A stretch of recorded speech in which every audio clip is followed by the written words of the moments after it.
لما بيتم استئصال الغده الدرقيه من الجسم بيبتدي يفقد مصدر رئيسي لهرمونات التي 3 والتي 4، ولو ما اخدتش الهرمون المناسب البديل بالجرعه المناسبه الجسم يبتدي ان هو يتلخبط وتظهر اعراض غريبه. بس الارتكاريا اللي بتحصل لك ممكن يكون ليها سبب تاني خالص برضو غير استئصال الغده الدرقيه. ابحاث كتيره اثبتت ان استئصال الغده الدرقيه بيرفع نسبه الاصابه بامراض مناعيه ذاتيه زي الحساسيه المزمنه والارتكاريا الذاتيه اللي هي chronic spontaneous urticaria.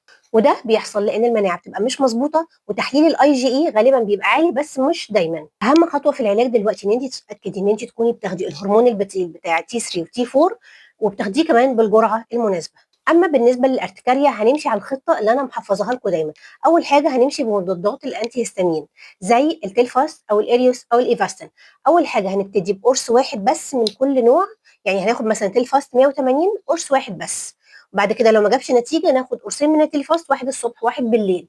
لو ما فيش نتيجه هنبتدي نتجه على الاريوس برضو نزوده مع التليفاست وهكذا. واحيانا بنضطر ان احنا ناخد كورس كورتيزون بس بنسبه معينه ولازم تحت اشراف طبيب، وان احنا هنقلله بالتدريج علشان نتجنب الاثار الجانبيه بتاعته. وطبعا معانا المكملات الغذائيه زي الفيتامين دي والاوميجا 3. واهم حاجه اول خطوه في العلاج اللي احنا قلناها اللي هو الانتوكسين دوت هنكون متاكدين ان احنا بناخد الجرعه المناسبه علشان لو ما اخدناهوش هيزود الاعراض جدا بتاعه الارتكاريا.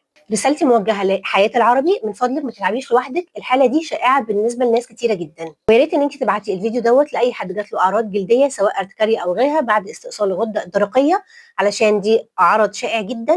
ويا ريت نعمل فولو الاكونت، لايك للفيديو وشير للفيديو على الستوري عندك وريبوست عشان يوصل لكل حد محتاج يسمع المعلومات ديت ويمشي على الخطه العلاجيه اللي احنا قلنا عليها. دمتم سالمين.